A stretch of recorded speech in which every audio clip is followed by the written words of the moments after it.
Hello, everybody. What? As we approach Veterans Day, I wanted to stop by and just say, Wow. So Obama just surprised an aircraft of veterans on Veterans Day, and this has warmed the hearts of many people, causing them to say that this is what actually leadership should look like. So the Honor Flight program, well, if you're not aware of it, it brings veterans from all over the country and flies them into DC, and it gives priority to the war vets and the combat veterans from previous wars so that they can go and see the memorials that are there. And people are talking about this and they are stitching this video saying this is how every single veteran should be treated every single day. Some are even captioning their video, like this video clip, saying that Obama is 100 times DT will ever be, if you know what I mean. So right about now, I'm going to raw stitches of different reactions. Credit, of course, belongs to the original creators of these videos. Let's take a look at this. What President Obama did shouldn't be amazing, but it is. And that is exactly how every single veteran we have here in the United States should be treated every single day, not just on Veterans Day. And I am the proud granddaughter of a veteran of World War II. And this, I know I'm very emotional, but thank you, President Obama, for doing this and recognizing their service. Obama said, let me show you how it's done. Because why was he greeting an airplane full of veterans when they arrived to Washington? That's how you do it. That's being a president. Because I have seen him more than the actual president. I have seen him on campaign tours, being grateful for the veterans who freaking sacrificed their life. I wish we had a president like that. Oh my God. I wonder who it could be. This is my president. everybody, What? as we approach Veterans Day, I wanted to stop by and just say thank you for your extraordinary service to you, your family. The sacrifices that all of you made to protect our country is something that will always be honored. And we are very grateful, and we also happen to welcome you with the 70-degree day in D.C., which doesn't always happen around here. That's the first time I've seen a president, former or current, greet an honor flight, and that is absolutely amazing. Sometimes I feel like this country took this man for granted compared to what we have now. That man would never. That man did a whole speech and boasted about himself and his administration and what he felt like was good for everybody. And this man is not even president anymore, and he still is doing the duties that some presidents have not done in years. Still honoring people, carrying yourself with dignity. Like, it makes me sad to think that that is the man that's representing us. It makes me sad. And it makes me miss him. Damn, I miss that man. I hate that man in office now. That's the first time I've seen a president, former or current, greet an honor flight, and that is absolutely amazing. Well, consider my day made, having seen that on my For You page. I know that video is going around and a lot of people might be seeing it and maybe don't know what the honor flight is. I actually used to work in Madison, Wisconsin as a reporter, and I got the privilege of going on one of those Badger honor flights, which is the exact flight that President Obama surprised. It was one of the best experiences of my whole life.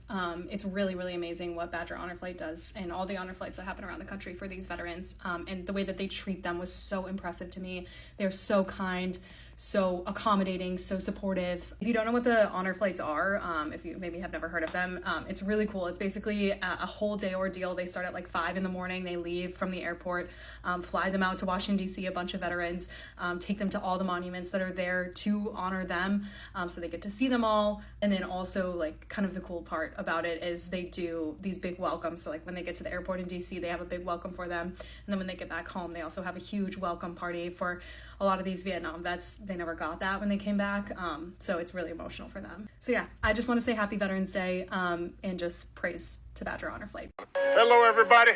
What? As we approach Veterans Day, I wanted to stop by and just say thank you for your extraordinary service to you, your family. The sacrifices that all of you made to protect our country is something that will always be honored. And we are very grateful, and we also happen to welcome you with the 70-degree day in D.C., which doesn't always happen around here. That's the first time I've seen a president, former or current, greet an honor flight, and that is absolutely amazing. A commander-in-chief, a leader who's going to show up and tell you that your service was worth something. I think that's the important part. So I think it was a great thing that happened. Last time I got to see a president, it was Gerald Ford. So Obama was there to greet a plane coming from Wisconsin for the honor plane of Korean War, Vietnam War veterans. Boy, it's been a while since we've seen a real president, huh? Someone act like a real president. That's crazy. To see that, professionalism. We ain't seen that in a long time. Someone with decorum, someone with, class, and the respect was there. Now, a lot of people be like, oh, because they was white folks, that they probably didn't fuck with Obama and shit like that. But I'm pretty sure they would. You know why? Because if you go, this is why history is important. Because the Korean War, Vietnam War, those were two wars where when those veterans came back, they didn't come back to cheers. They came back to trash and apples and, garbage being thrown at them. They got told they were baby killers and shit like that. You know what I'm saying? They protested them. They didn't come back to the same celebratory parades that their fathers or grandfathers came back from in World War II. They didn't get that. They went off to fight Vietnam, then they came back and they got shitted on. They went out to fight Korea War and they came back and got shitted on. They got told, you ain't shit. Y'all are kind of along the lines of what y'all do to, some or what y'all say online to military members, but they were really doing that shit to them back then. And that's why it's important to know your history.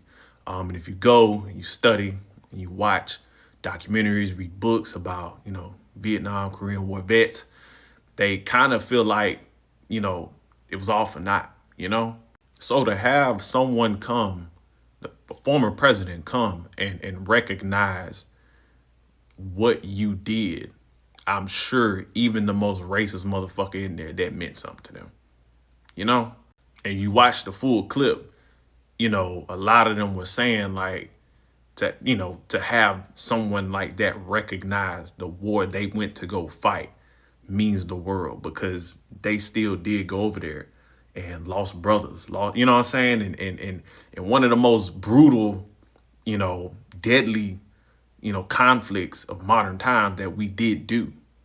And I don't think people really understand how wild the Vietnam War was.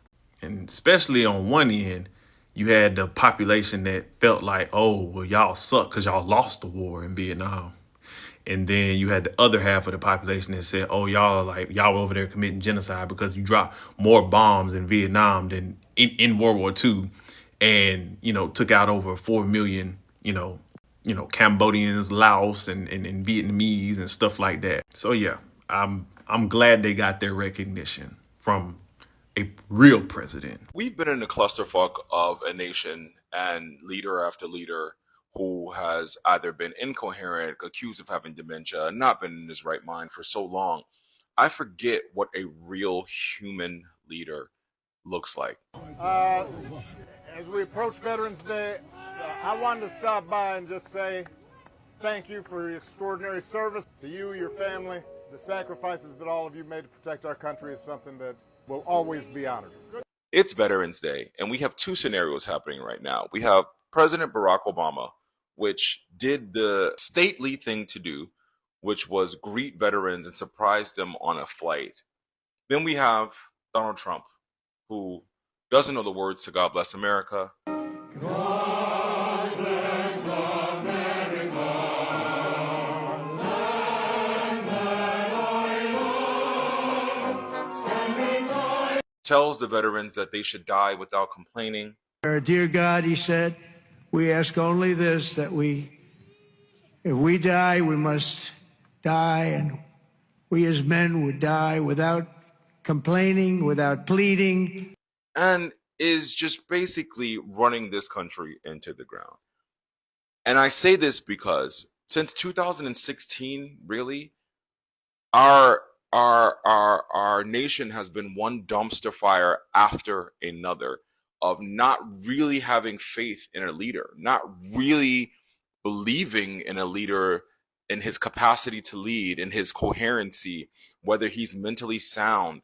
And obviously Biden wasn't as bad as Trump, because Trump is ridiculous and is ushering in all the hate in the world.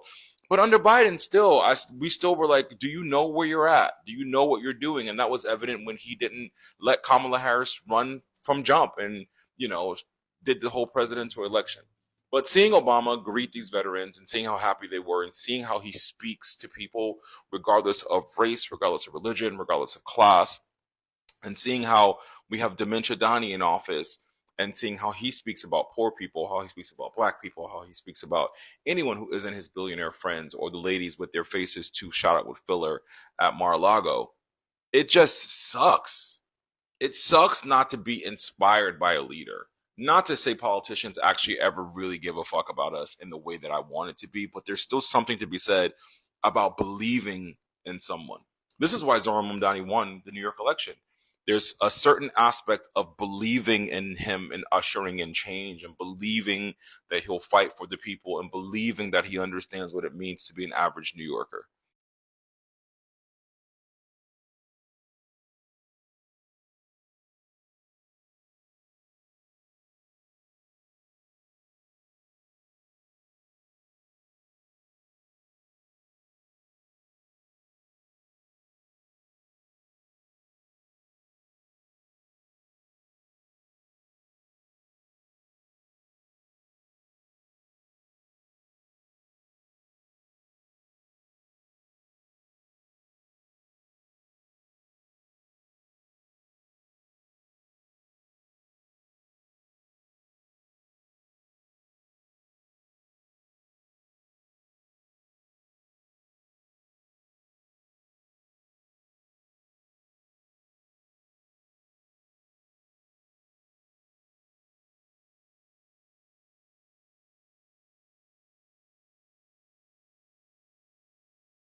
I'll tell you what, my grandfather was a Vietnam era Master Chief in the Navy, fought tours in Nam and came back to tell his stories.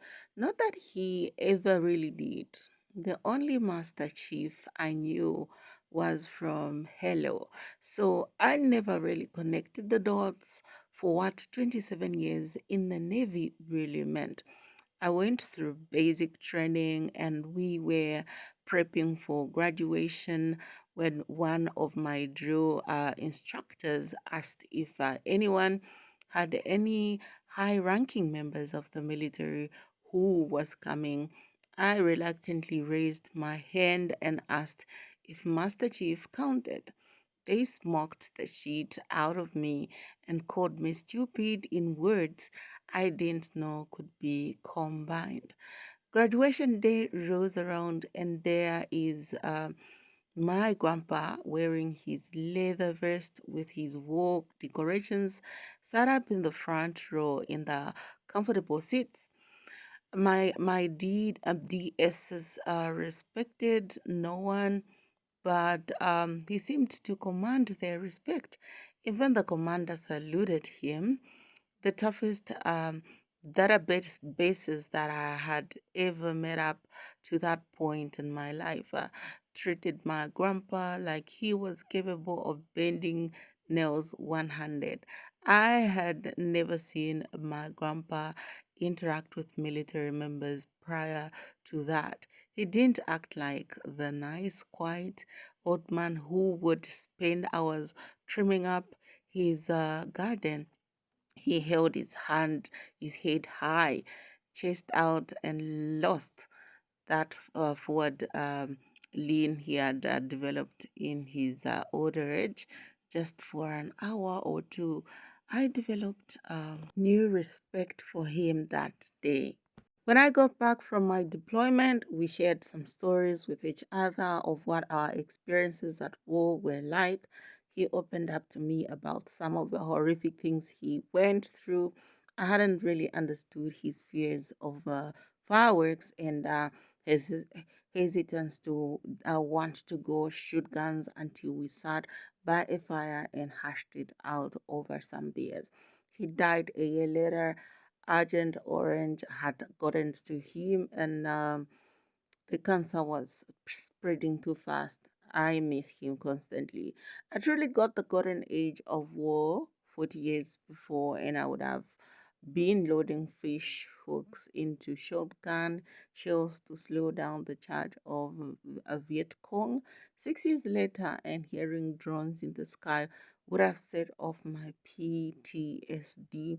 Those odd vets truly deserve the honors that are given to them. Hearing about what it was like in Vietnam, I can't say for certain have I wouldn't have done my best to dodge that draft, much less make the choice to go and flight. This is a very amazing story that I found someone shared as I scrolled on Reddit under this subreddit, What Made Me Smile.